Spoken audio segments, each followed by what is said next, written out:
Welcome to Fierce, Fun, Feminine, and Other F Words. I'm Christine Elizabeth, and I help women unstuck themselves. Today's F word is facade, and not the brick facade that we put over a wood wall. We're talking about the facades and masks we wear when we go out into public. Where did we learn how to do that? Why do we do it? And what are we teaching our kids when they see us do it? There's a lot to talk about. Let's get started. I was trying to find a public example, someone we could all relate to, or something where there is a facade so that we could have a point of reference for discussion. And the first thing I thought about was the royal family. And whether or not you believe Prince Harry and Meghan Markle's story when they went on Oprah, if you heard it or not, it doesn't matter. They came out and shared their side of their story and why they left the royal family. Now, we all know, and we can all agree, the royal family wears a stiff upper lip. You don't have a clue of what's going on. They're just this well-dressed, beautiful family that has it all together, and they serve humankind, right? But they don't allow anything to show. They wear this stoic face or this happy, smiling, everything is great face, and there's nothing, anything, any inkling that anything is going wrong. They are just this beautiful family that has their life together. That is a facade. When is it okay to have a facade? And when isn't it? Have you ever thought about that? That there's a time where masks, and because that's another word for a facade, we put on a mask, right? We're role playing. When is it appropriate? Is it ever appropriate? Think about it this way, because when we think of us wearing a mask or role playing or being in a place where we're not being authentically us, sometimes we have to. How about when you go to work? Have you ever heard, leave your problems at the door, you come here to work? Have you ever heard that saying? Maybe you don't want your doctor shedding tears while you're trying to get a serious diagnosis, but his wife maybe left him, or his mother passed away, or something terrible. He has to put on a facade to put his best foot forward. He has to wear a mask and do the work before him in order to serve his people. So before I even get into anything about the facade in the way that I want to talk about it, I want to put out there that it is really important sometimes to role play how we don't necessarily feel on the inside. Now, if you do that for a long time, not good. That's what we're going to talk about. But there are times where we have to pull it together. We can't, go to Walgreens, check out, and they say, did you find everything okay? And then just have a mental breakdown with the checker and say all of the things that are going wrong. That's not the appropriate place for that, right? Now, I want to, just before I get out of the gate, let you know that I am supportive of anyone that's struggling with mental health or any area where you're about to crack. You need somebody. And there are times where you just fall apart at the craziest times. And, I really believe that sometimes that happens for a reason. You meet the right person at the right time. You just finally let go, and then that person's going to help you get help. But for the sake of just everyday functioning, everyday work, we're not talking about mental illness or mental health, just wearing a mask, putting on a facade. What are we doing with that? Why are we doing it? And where did you learn how to do it? Did you grow up watching your mother, your father, or your parents putting on a facade for the world, and you got home and saw a different story? I did, and I'm going to tell you about that. Do you have to put one on to go to work? Are things so crazy for you in your personal life that when you go to work, you just put on this armor, this facade, this mask, so that you can go do a good job? I'm here to say, I think that's okay, as long as you're getting the help you need behind the scenes for what's unraveling in your personal life. The only way to be deeply known is to allow yourself to be deeply seen. So when I want to talk about this F word facade today, it's more about your connections, because they prevent us from being deeply connected. Facades do, masks do. Think about the person that knows you better than anybody. The good, the bad, the ugly. They know everything because you're not wearing a mask. You're not putting on a facade. You are you. And hopefully they love you for that you. They support you and they're there for you. Maybe at one time when you first met, you had a facade.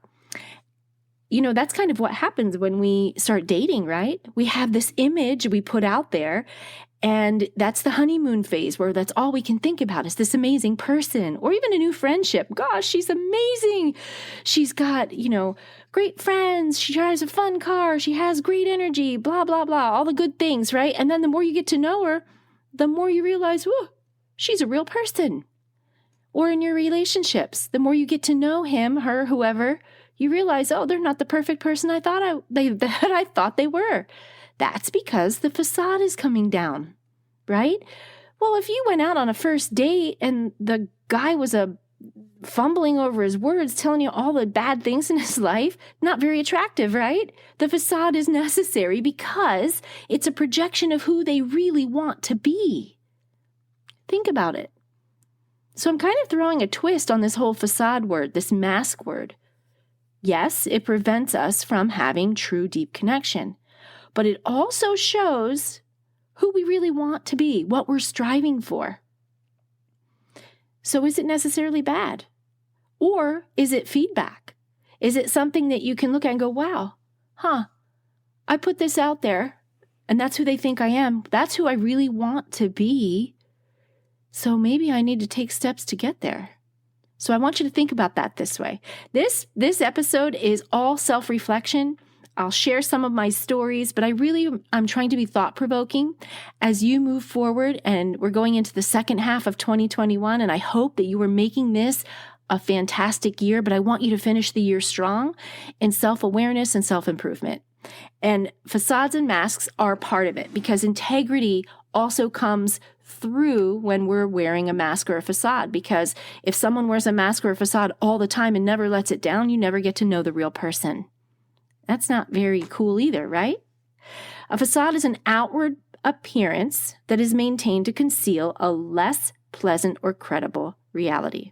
It is a projection of the person you'd like to be. Why? Why do we do that? Well, it protects us from being taken advantage of, right? We think if we show our true self, we'll either be judged, we'll be made fun of, they'll think we're inadequate, maybe they'll think we're unappealing, maybe we'd be humiliated, maybe we think there'd be a loss of respect. Now let me rephrase that. Why do we wear a mask? Why do we have a facade? See if you hear a common theme here. Fear of rejection, fear of inadequacy, fear of being unappealing, fear of humiliation, fear of loss of respect. What did I say every single time? Fear. Now, I already did a podcast on fear, and so if you didn't hear that episode, I want to encourage you to go back and have a listen to it. But this is all rooted in fear. Fear of rejection, fear of humiliation. It all is there to protect us from all of these things, right? Let me tell you a couple stories about facades for me. And we start as children. Now, I did not grow up wealthy. In fact, one of my earliest stories, and it's a pivotal story in my life. I don't know if you have ever thought about what are the pivotal stories that created in you a marker that you went, I never want to be here, and it propelled you forward. But this was one of them. There's a period of very tumultuous time in my parents' marriage, and my single mom was raising two girls, working like crazy, and the ice cream truck was coming by, and I really wanted ice cream. I'm like, Mom, and I'm in the back seat of her little old car, and she slammed on her brakes as she was in reverse backing out of our driveway because I really wanted her to stop the car so I could get out and go get an ice cream from the ice cream truck. And in tears, she pulled out her wallet and she yelled at me and said, I have 56 cents to my name. And she dumped her wallet upside down, yelled at me and said, I can't get you an ice cream today. That was my childhood, the bulk of it. Now, I had a lot of things that between her and my grandmother, I had a wonderful experience in amateur figure skating. I had a lot of things that I got to do, but the reality was we didn't have any money. They made it so that my sister and I could have a nice life, but we grew up very poor. I never forgot that. And we also lived in an area where it was a mixture of class, like from, upper social class to lower social class. And I don't know where we fell, if I really look at it in the middle, but I'll tell you this. This is my facade story. I was in 4th grade and I got new sneakers. And on the East Coast, we call them sneakers, not tennis shoes or whatever you call them, wherever you live. And they were a plain white, it was like a leatherette, but they were white like a Ked sneaker. You know, the Keds that are canvas, they're all white, but they were leather. And at that time, Nike was brand new. Nike's 57 years old as of the time of this recording. And so, Nike was just a brand new brand. And all the kids in school were coming to school in Nikes. So one day, I got a magic marker. And on my sneakers in 4th grade, I drew as best I could the Nike swoosh. Because I wanted to have this image that I wasn't this kid from a poor family. It was a facade. And it worked for a while. People were like, your shoes are so cool. And I got all of these, positive reinforcements. And I felt like I was included until it rained. And my swoosh started to come off because these were kid markers that were waterproof. Devastating, right? And the tail that went like the swoosh, I did it like with the tail going back to the heel, started to drizzle down the shoe. And this kid said, why is your swoosh falling off your shoe? I was so embarrassed. We were outside. I'll never forget it. We were outside playing. And I ran home and I cried. That was the very first thing I ever did in my life that was like a facade, putting on this image that I'm someone who I'm not. And you know what? I never did that again. I never wanted to be found out. I hated the feeling of being caught so much at 4th grade that after that, I did wear a facade, but I never faked it with my clothes. I just wore what I wore. I didn't try to project that I was wealthy when I wasn't. We just were who we were. But that was a huge lesson. And it was my first it's my first memory of a facade. Did you ever do anything like that? Maybe not. Maybe you didn't have to. Another facade that I had as a child, I shared that my mom was a single mom. Well, there was a lot of contentious things happening in my parents' marriage, really contentious. In my mind, none of my friends experienced what I experienced growing up. But I would go to school and put on a happy face. Now here we are back to, when is a facade and a mask okay? Well, I could not be the real feelings that I was experiencing and be able to take a spelling test, right? I had to learn how to project who I wanted to be so that I could be successful, at least in my 3rd or 4th grade class, when all hell was breaking loose in the home. And when I say all hell breaking loose, I mean, not a great situation. Police were called, kind of things. I learned how to put on a mask. So I understand facades. I went through high school putting on a mask and wearing a facade the whole time that everything was okay in my family when it wasn't, because I wanted to be accepted by my friends. And the way I did that was I never invited my friends to my house growing up. Rarely did I invite them to my house growing up because I didn't want them to know. I hid. I wore this cloak of everything's cool, we're good. I overachieved in all other areas so that no one could ever tell, right? So as children, we learn how to mask up. How appropriate is that right now? Mask up. Well, we learn how to mask up and put on our strong cloak, our facade, our we're all okay face. But what does that do? This is what it does. No one in my childhood knew the real me. No one. They didn't know the story. Only my sister. I mean, no one else really knew what was going on. No one knew anything. I didn't have anyone to confide in because I was embarrassed. That prevents real connection, and that's where facades and masks pose problems. As adults, we also do this, right? We already talked about dating. wearing a mask, a facade, and slowly it erodes and comes down and we get to know the person. But also, I have this story in order to protect the person's name. Several years ago, I met this young guy who was a youth worker in a church that I used to attend. And I'll call him the Wandering Jew because he was Jewish going to a Christian church, and he was just this entertaining, amusing human. He had so much energy. He attracted kids to him like crazy because he was a storyteller. He knew everything about everyone, and he knew people. Like, he knew wealthy athletes, and he would tell these stories. The longer he would tell the stories, I would realize if I would say, "Hey, so what are you up to these days? Like, what's your job? And, are you dating?" Just trying to get to know him, because we would have youth worker dinners at my home, and I couldn't get through. Do you ever have anybody like you're around them, but you really don't know them? I was at the point where I'm like, well, who is this guy? Right? Because obviously if you're working with kids, you have a background check that comes out okay, or else you can't. They do all of that state patrol stuff. If in the United States anyway, we check your background to make sure you're going to be a safe person to work with youth. But other than that, I want to know who you are. I couldn't penetrate it. He was just all over the map. I couldn't get him to land the plane and just give me a little snippet of who he was. He wore the facade constantly. He also moved often. He never stayed in one place. So he would move from one city to the next, and it ended up that he started moving from one county to the next and then one state to the next. Eventually, I lost touch with him. And I thought about him when I was creating this podcast because there's something he is hiding behind. It just looks that way. He's just someone you can't get through.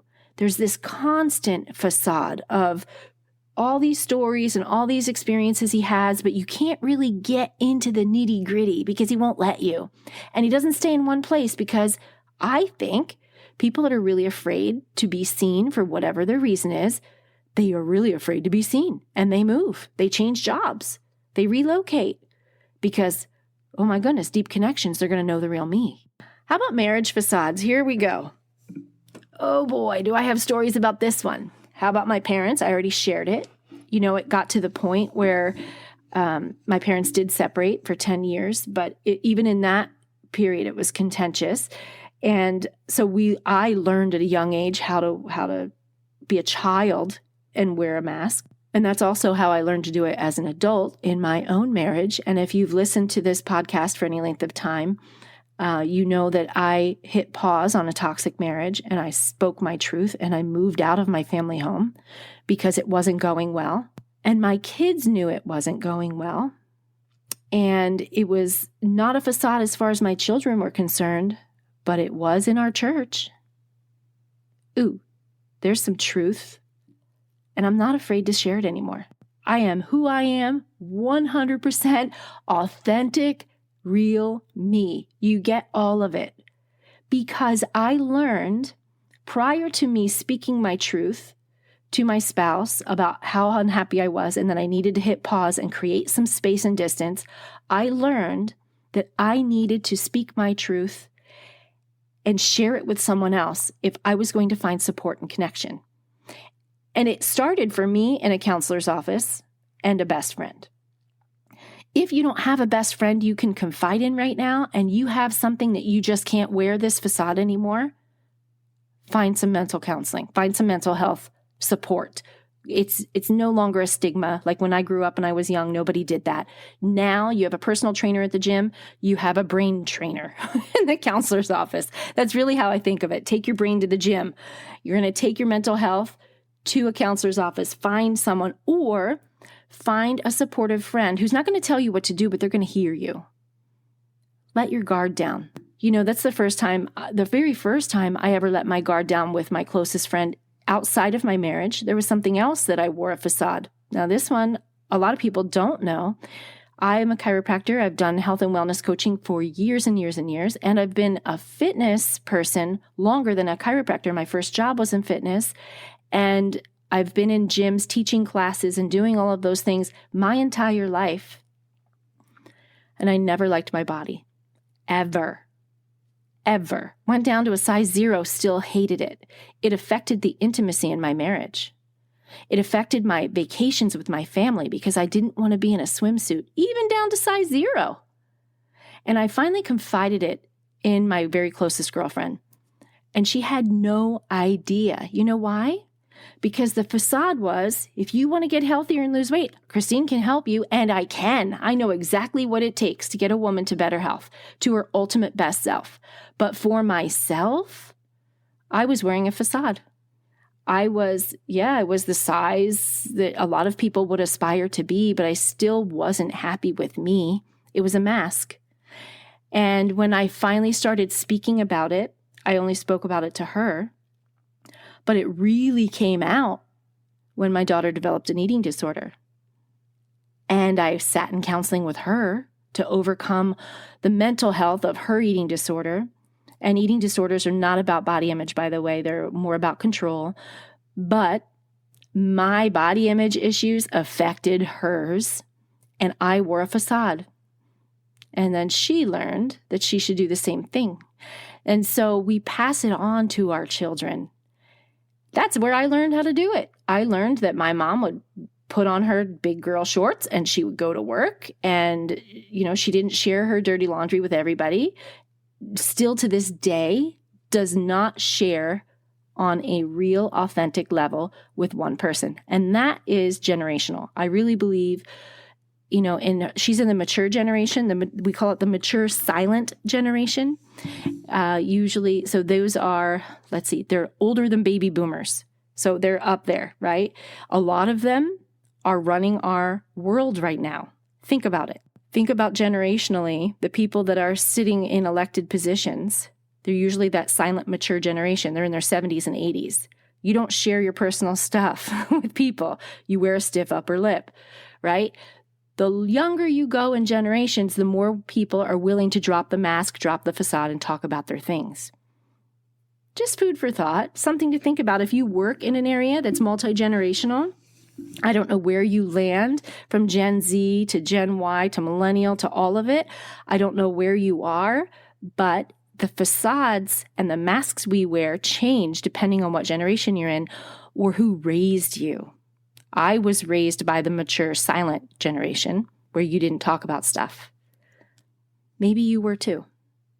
So what facade are you putting out?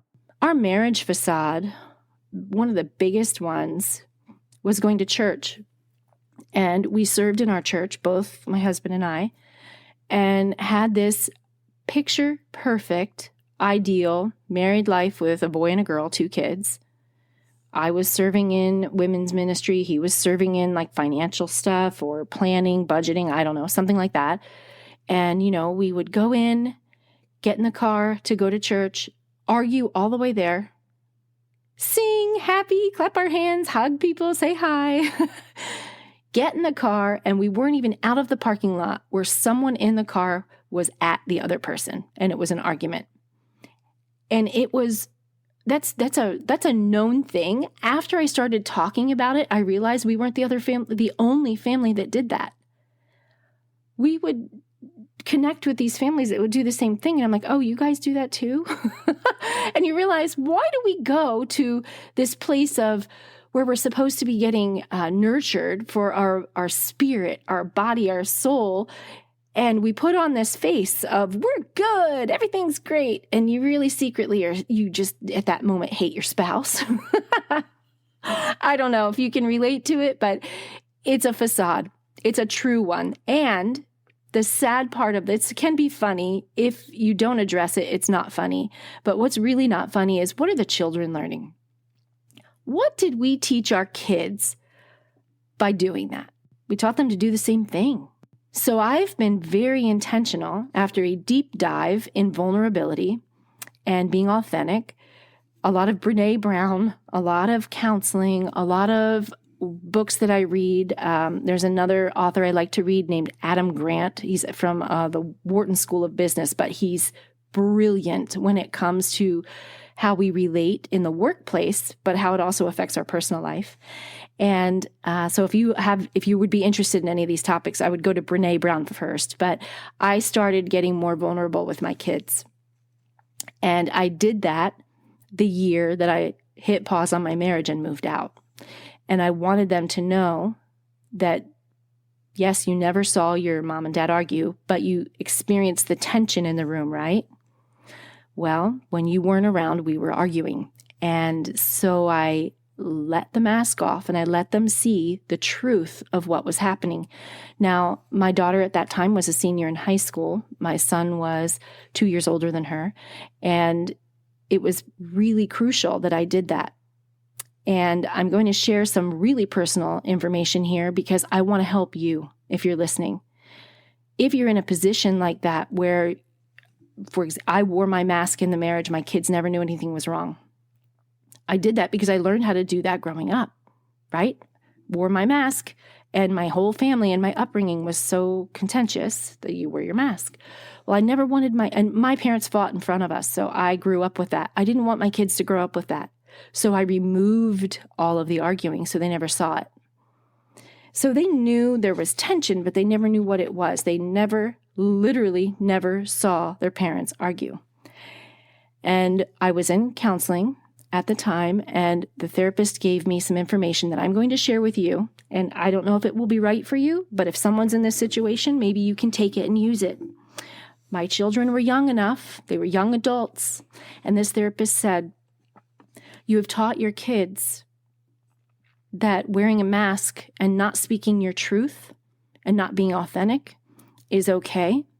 You've taught your kids that living unhappy but pretending to be happy is okay. And they're at the age where they're going to be looking for someone to share their life with. You can choose to let them believe what they believe right now, or you can choose to take your mask off and let them know the truth so that they go into their future from a healthier place. Boom. Terrifying. My voice shook. I talked to both of them, cried. I felt like a failure as a mother. I don't even know how to say this in a way that's any more authentic than that. They didn't judge me for it.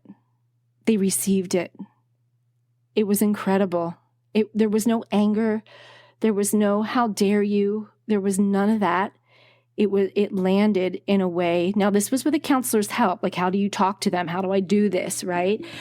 I never slammed my relationship with their father. I never slammed their father. It removed all of that.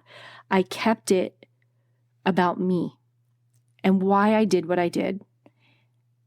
That it was all to protect them, right? And the image that we had were business people. It was an image in the community and all of the reasons.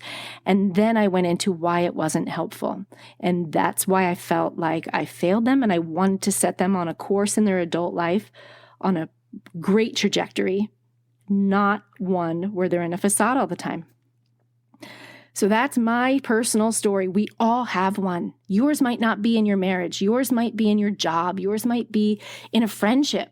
You might be dating someone and they have no idea who you really are.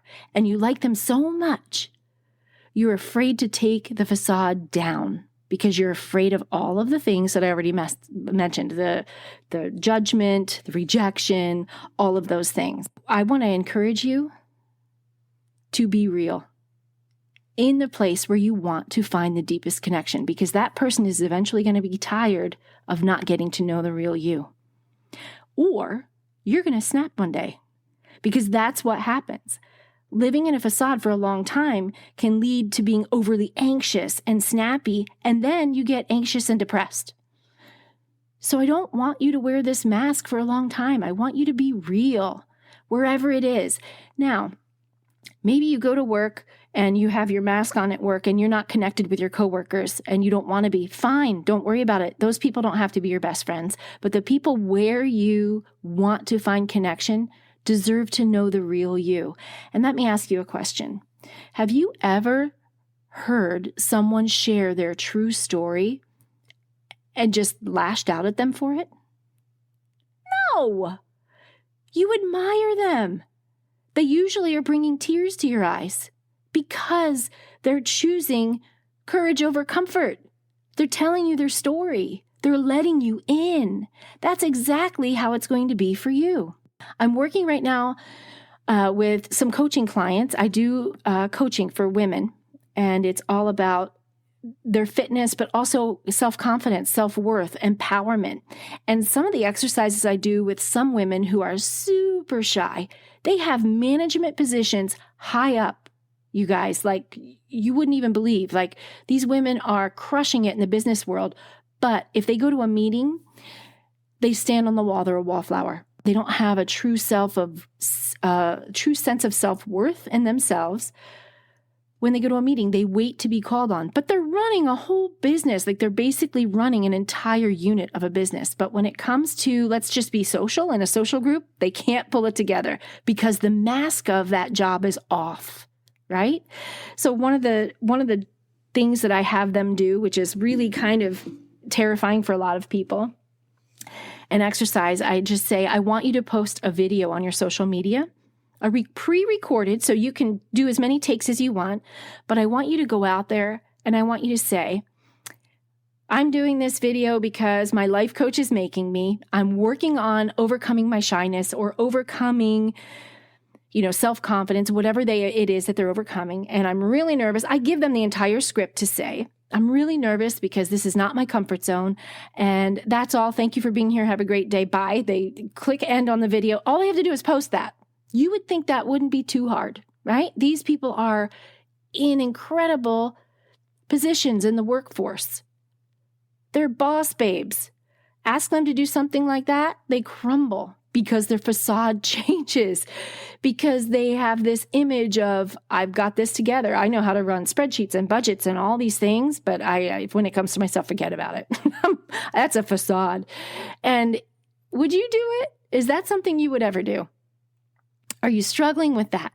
Do people really know who you are? Let me tell you a little story that I think you'll just find very inspiring, because I believe people are craving authenticity. I really believe people want you to be authentic in the appropriate place and time. There's a story, and I love this. There's a blogger. Her name is Jennifer Dukes Lee. Jennifer Dukes Lee, Lee. So if you ever want to reference this story, you can just go search on your computer and find it. She tells a story of this little girl, and I can't remember the age. I'm going to say maybe 7 or 8 years old. And maybe it's older, but I don't think so. And she tells a story of a sleepover with these little girls. And this little girl, in the feature little girl in the story, had a blanket that she slept with. And she called it a lovey. And I want my lovey, like that. This little thing was given to her mom when this little girl was born. It slept with her, went with her everywhere through childhood. Yeah, I'm going to say she's probably 8 at this point, or 9, maybe. That's even a probably more realistic age. And, it went to all her boo-boo appointments if she had to go to the doctor. It was lost once and recovered. It was tattered and grandma fixed it. It just had a lot of sentimental value, and it helped her fall asleep at night. And so she's on her first little sleepover with a bunch of little girls, and her lovey was in her backpack, and the lights went out. The story is the mom was watching, and she knew because the mom said, hey, I don't know her name, but I'm just saying, Sarah has her little lovey in her backpack. I just want you to know, because she might get anxious if she can't have it. And so this mom was watching this little girl, and she could see the discomfort. She was kind of squirming around, and she wasn't sleeping because her lovey wasn't with her. And then all of a sudden, she got up out of bed, walked over to her backpack, unzipped it, and pulled out her lovey, cuddled it under her chin, walked back to bed, and got in it. And you know what happened? Nobody said anything. Nobody made fun of her. Nobody was like, you sleep with a blankie. Nobody. Do you know what they did? The other girls got up, went to their backpacks, unzipped them, took out whatever it was, stuffed animal, blanket, pillow, whatever they brought that made them feel more comfortable, and went back to bed. That story right there is why facades need to come down. That story is everything, because here's a quote I want to leave you with. Friendship begins in that moment when one person says to another, "What? You too? I thought I was the only one." C.S. Lewis. Whatever facade is preventing you from deep connection, my friend, I want to challenge you to start finding healthy ways to bring it down so that you too can connect, because someone on the other side is going to go, I had no idea. Me too. That's my message for you today. Get out there, make real connection, and I'll see you next time.